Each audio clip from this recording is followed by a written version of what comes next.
expedient instruction on the one mind. Ananda said, World-honored one, as the Buddha has said, the causal ground used as the point of departure in quest of reality should be compatible with the fruit ground.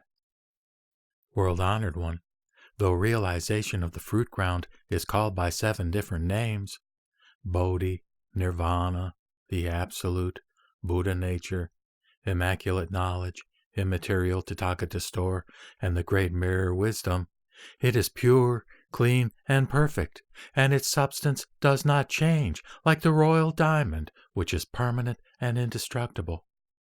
Now, the faculties of seeing and hearing have no independent nature in the absence of brightness and darkness, stillness and motion, clearness and obstruction, and are like the thinking mind, which ceases to exist in the absence of sense data.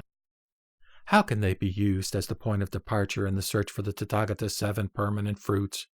World-honored one, seeing ceases to exist in the absence of light and darkness, like the thinking mind, which comes to an end when there are no external phenomena.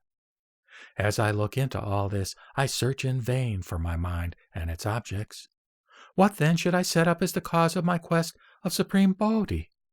Does the Tathagata's previous teaching on the nature of seeing, which is profound, pure, perfect, and permanent, contradict your true words and become sophistry as well? Will you please be compassionate enough to clear away my delusion and perplexity?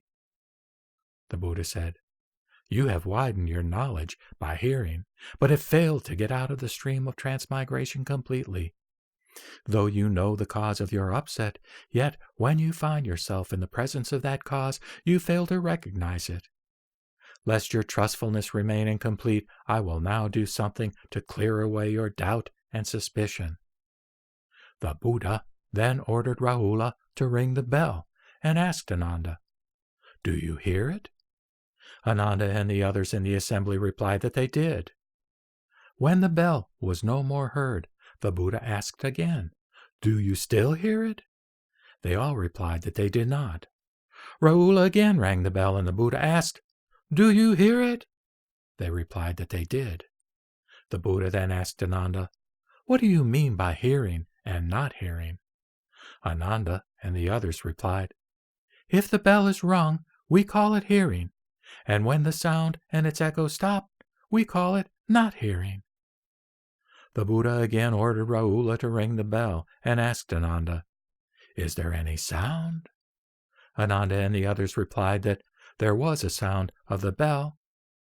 A little later, when it could no longer be heard, the Buddha asked again, Is there any sound? They all replied that there was none. Then Rahula rang the bell again, and the Buddha asked, Is there any sound? They all replied in the affirmative. Then the Buddha asked Ananda, What do you mean by sound and no sound? Ananda and the others replied that if the bell was rung, there was sound, and when both the sound and its echo stopped, this was called no sound. The Buddha said, Why did you talk so wildly? Ananda and the others asked, Why do you say that we talked wildly? The Buddha said, When I asked you about hearing, you spoke of hearing, and when I asked you about the sound, you spoke of it. So merely about hearing and sound, your answers were ambiguous. How could they not be called wild?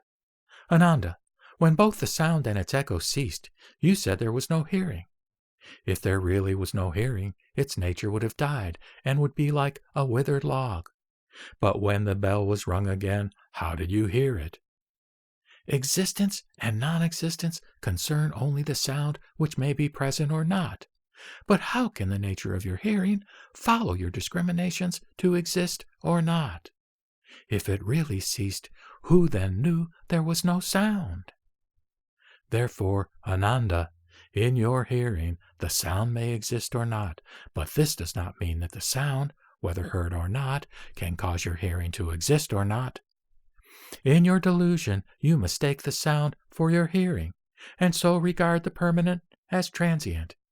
You should not say that hearing has no nature when it exists apart from the conditions of disturbance, stillness, obstruction, and clearance. For instance, when a man sleeps soundly, If people pound rice, he may hear the beating of a drum or the ringing of a bell. So when asleep, he might find it strange that the bell is like the beating of a piece of wood or stone. But if he suddenly wakes up and hears the pestle, he will tell his family about his mistake when asleep. Ananda, does that man remember in his sleep the conditions of stillness, disturbance, clearance, and obstruction? Although his body rests, the nature of his hearing is present. Even when your body perishes and your life comes to an end, how can this nature vanish? For since the time without beginning, all living beings have followed forms and sounds and pursued the flow of their thoughts without awakening to their pure, profound, and permanent nature. By straying from the permanent and by following birth and death, they have been contaminated with defilements in successive lives. If you only keep away from samsara and dwell in real permanence, your eternal light will appear, thereby causing your organ, sense data, consciousness, and mad mind to vanish simultaneously.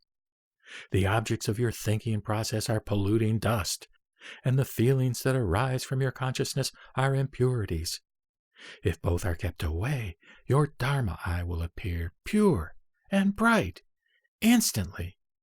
Why then cannot you realize supreme Bodhi?